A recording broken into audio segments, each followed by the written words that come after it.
Hello every one, welcome back. ഇന്ന് എൻ്റെ കുടുംബക്ഷേത്രത്തിലെ ഉത്സവമാണ്. അപ്പോൾ അതിൻ്റെ ഒരു കുട്ടി വ്ളോഗാട്ടോ. എല്ലാവരും പറയുമെങ്കിലും നമ്മൾ മൂന്നാളും ഒരേപോലെയാണ്, പക്ഷേ എനിക്ക് അങ്ങനെ തോന്നിയിട്ടില്ല കേട്ടോ. പക്ഷേ ഈ ക്ലിപ്പിൽ എന്തോ എനിക്ക് എന്നെ രാരുവിനും ഭയങ്കര സിമിലർ ആയിട്ട് തോന്നുന്നു. എനിക്കൊന്ന് ഹെയർ സ്റ്റൈൽ കാരണമാണെന്ന് തോന്നുന്നുണ്ട്. എനിക്ക് രാരുവിനും ചുണ്ടിൻ്റെ അവിടെയൊക്കെ കുറച്ച് ചായയുണ്ട്, വേറെ അങ്ങനെ ചായ ഒന്നും എനിക്ക് തോന്നിയിട്ടില്ല കേട്ടോ. പക്ഷേ ഈ ഒരു ക്ലിപ്പിൽ നല്ല ചായ തോന്നി. ഞാനാണെങ്കിൽ എൻ്റെ കയ്യിലുള്ള ഒരു പഴയ ഡ്രസ്സ് ഇട്ടിട്ടാണ് പോകുന്നത്. ഞാനാണെങ്കിൽ ഡ്രസ്സ് ഒന്നും എടുത്തിരുന്നില്ല കേട്ടോ ട്രിവാൻഡ്രത്തുനിന്ന്. എനിക്ക് ഉത്സവമാണെന്ന് അറിയായിരുന്നു, പക്ഷേ ഉത്സവത്തിന് പോകണം എന്നുള്ളൊരു മൈൻഡ് എനിക്ക് ഉണ്ടായിരുന്നില്ല.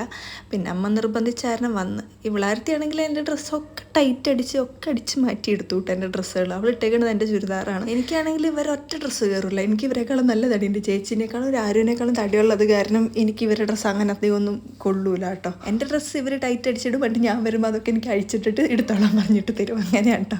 എൻ്റെ ഡ്രസ്സൊക്കെ ഞാൻ കുറേയൊക്കെ ചേച്ചിക്ക് കൊടുത്ത് എനിക്ക് ടൈറ്റ് ആയതോ. ഇതാണ് കേട്ടോ നമ്മുടെ അമ്പലം, പൊന്മാനിക്കുടം ശ്രീ ഭഗവതി കൊണ്ടരമുത്തപ്പൻ ക്ഷേത്രം, പെരിഞ്ഞനം കേട്ടോ. അങ്ങനെ ഉത്സവമായിരുന്നു കേട്ടോ. 3 ദിവസത്തെ ഉത്സവമായിരുന്നു. ഇന്ന് 3ാമത്തെ ദിവസമാണ്. അപ്പോൾ ചെന്നപ്പോൾ ശുണ്ടിമണിയൊക്കെ ഉണ്ടായിരുന്നു കേട്ടോ അവിടെ. സാബുവിൻ്റെ കെട്ടിച്ചു കൊടുത്ത വീട് അവിടെ അടുത്താണ്. അങ്ങനെ നമ്മൾ ചെന്ന് അമ്മ അപ്പോൾ പറയ്ക്കുള്ള റെസീറ്റൊക്കെ എടുത്തിരുന്നു. അങ്ങനെ പറ വയ്ക്കാനായിട്ട് ക്യൂ നിൽക്കുകയാണ്. അങ്ങനെ പറയൊക്കെ വെച്ച് കഴിഞ്ഞിട്ട് ഞാൻ കുറേ നാളായിട്ട് തൃശ്ശൂരിൽ നിന്ന് സദ്യയൊക്കെ കഴിച്ചിട്ട് അങ്ങനെ അന്നദാനത്തിന് വന്നു. സദ്യ കഴിക്കാനിരിക്കട്ടെ. എനിക്ക് സമാധാനത്തിലിരുന്ന് കഴിക്കണം. എനിക്ക് ഏറ്റവും അതാണ്, സമാധാനത്തിലിരുന്ന് കഴിച്ചാലേ എനിക്ക് തൃപ്തിയാവുള്ളൂ. എനിക്ക് ആ ഒരു കാര്യത്തിലാണ് ട്രിവാൻഡ്രം സദ്യ ഇഷ്ടമല്ലാത്തത് കേട്ടോ. ഭയങ്കര റഷല്ല ട്രിവാൻഡ്രം സദ്യ. പക്ഷെ ഇവിടെയൊക്കെ നമുക്ക് സമാധാനത്തിലിരുന്ന് കഴിക്കാം. കറികൾ എത്ര വേണോ ചോദിച്ചാൽ അവർ രണ്ടാമത് കൊണ്ടുതരും. ഇതാണ് കുറ്റനാട് വിഷ്ണു. ഇതാണ് നമ്മുടെ അമ്പലത്തിൽ ദാന ഇന്നത്തെ. അങ്ങനെ നമ്മൾ ഫുഡൊക്കെ കഴിച്ചിട്ട് നമ്മൾ നേരെ തിരിച്ച് വീട്ടിലേക്ക് പോകുന്നു കേട്ടോ. അമ്മയും അച്ഛനൊന്നും പോരുന്നില്ല. പിന്നെ പശുക്കളുള്ളത് കാരണം നമുക്ക് അവരെ പട്ടിണിക്കിടാൻ പറ്റില്ലല്ലോ. പിന്നെ കറക്കാനുള്ള ചേച്ചി വരും. അപ്പോൾ ഞാനും രാരുവും കൂടെ വന്നിട്ട് പശുവിന് വെള്ളമൊക്കെ കൊടുത്ത്. ഞാനൊന്നും കൊടുത്തില്ല കേട്ടോ, ഒക്കെ ആരുമാണ് ചെയ്തത്. ഞാനവിടെ വെറുതെ നോക്കിയിരിക്കരുത്. അങ്ങനെ വൈക്കോലൊക്കെ കൊടുത്ത് എല്ലാം സെറ്റാക്കി.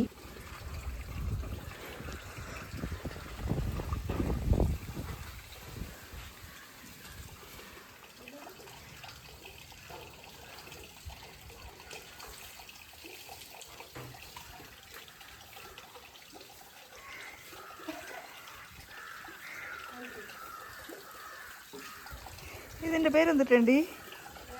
എൻ്റെ പേരെന്തിട്ട്? കാഞ്ചന.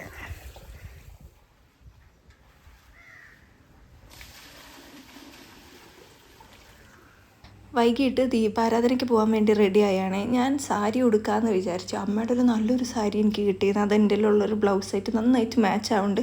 പക്ഷെ എനിക്ക് ബ്ലൗസ് ടൈറ്റായിട്ട് പിന്നെ ഭയങ്കര ചൂടൊക്കെ ആയിരുന്നു കേട്ടോ ആ സമയത്ത്. അപ്പോൾ അത് കാരണം എനിക്ക് ഉടുക്കണം എന്ന് നല്ല ആഗ്രഹം ഉണ്ടായിരുന്നു, പക്ഷേ എനിക്ക് പറ്റുന്നില്ലായിരുന്നു. എനിക്കാണെങ്കിൽ ഒറ്റ ഡ്രസ്സ് ഇട്ടിട്ട് അങ്ങോട്ട് ഒരു സാറ്റിസ്ഫാക്ഷൻ, ഒരു കംഫർട്ടോ വരുന്നുണ്ടായിരുന്നില്ല. പിന്നെ എങ്ങനെയാണ്ടൊക്കെ ഈ ഡ്രസ്സ് എനിക്ക് ഇഷ്ടമല്ല കേട്ടോ. ഇഷ്ടമല്ലാത്ത എന്തുകൊണ്ടാണെന്ന് വെച്ചിട്ടുണ്ടെങ്കിൽ എല്ലാവരും ഈ ഡ്രസ്സുണ്ട്. ഈ ഡ്രസ്സ് ഞാനാണ് ആദ്യം മേടിച്ചത്. ഞാൻ മേടിച്ചതിന് ശേഷമാണ് ഇത് ഭയങ്കരമായിട്ട് വൈറലായത്. അതിൽ പിന്നെ എനിക്ക് ഇടാൻ ഇഷ്ടമല്ല കേട്ടോ ഈ ഡ്രസ്സ്. പിന്നെ വേറെ ഇല്ലാത്തത് കാരണം പിന്നെ ഇതിട്ടപ്പോൾ നല്ല സുഖം ഉണ്ടായിരുന്നു കേട്ടോ. അപ്പോൾ പിന്നെ ഞാൻ വെച്ച് എന്തായാലും എടുത്തിടാം. നല്ല നേരം വൈകിട്ടോ ഞങ്ങൾ ഇറങ്ങാനായിട്ട്. നമ്മളെത്തിയപ്പോൾ സാബുവും ജീജുവിനെയൊക്കെ കിട്ടിയിട്ടോ. പിന്നെ ഉത്സവം അങ്ങോട്ട് തുടങ്ങി.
ലാസ്റ്റ് ടൈം എന്നാ ഉത്സവം കൂടിയെന്ന് പോലും എനിക്ക് ഓർമ്മയില്ല കേട്ടോ. കുറേ നാൾക്ക് ശേഷമാണ് ഞാൻ നമ്മുടെ സ്വന്തം അമ്പലത്തിലത്തെ ഉത്സവം കൂടുന്നത്, അതും രാവിലെ തൊട്ട് രാത്രി വരെ. അങ്ങനെ ഉത്സവമൊക്കെ കഴിഞ്ഞ് ദീപാരാധന വെടിക്കെട്ടൊക്കെ കഴിഞ്ഞ് നമ്മൾ സദ്യ കഴിച്ചിട്ട് നമ്മൾ കുറച്ച് നേരം നടക്കാനൊക്കെ ഇറങ്ങി. പിന്നെ അതാ പന്തീരായി ഉണ്ടായിരുന്നു കേട്ടോ. പന്തീരായി ഇതൊക്കെ കണ്ടിട്ട് കുറേ നാളായി. ഞാൻ പോണ്ടിച്ചേരിയിൽ പോയപ്പോൾ തൊട്ട് പിന്നെ എവിടെയും ഞാൻ പോയിട്ടില്ല, ഒന്നിനും പോയിട്ടില്ല, ബിസിയായിരുന്നു ഭയങ്കര. പിന്നെ കുറേ നാൾക്ക് ശേഷം എന്താ പന്തീരായി കണ്ടു. ഞാൻ മേടിക്കണം എന്നുണ്ടായിരുന്നു, പിന്നെ ഞാൻ പേടിച്ചിട്ട് നീങ്ങി നിന്നു, ഞാൻ മേടിച്ചില്ല കേട്ടോ. ഞാൻ അച്ഛനെങ്കിലും മേടിക്കുന്നു, പക്ഷെ അച്ഛനവിടെ ഇങ്ങനെ നോക്കി നിന്നു, അച്ഛനും മേടിച്ചില്ല. അങ്ങനെ പന്തീരായൊക്കെ കഴിഞ്ഞ് പിന്നെ അധികം നേരം ഒന്നും നിന്നില്ല കേട്ടോ. പിന്നെ നമ്മൾ ഓഫീസിലേക്കുള്ള കുറച്ച് സ്നാക്സൊക്കെ മേടിച്ചിട്ട് തിരിച്ചു പോന്നു. ഇതാണെങ്കിൽ ഞാൻ വീട്ടിൽ വെച്ച് മറന്നു, തിരിച്ച് ട്രിവാൻഡ്രം പോന്നപ്പോൾ എടുക്കാനും മറന്നു. അപ്പോൾ അത്രയൊക്കെ ഉള്ളൂ. അപ്പോൾ നമുക്കിനി അടുത്ത വ്ളോഗിൽ കാണാം.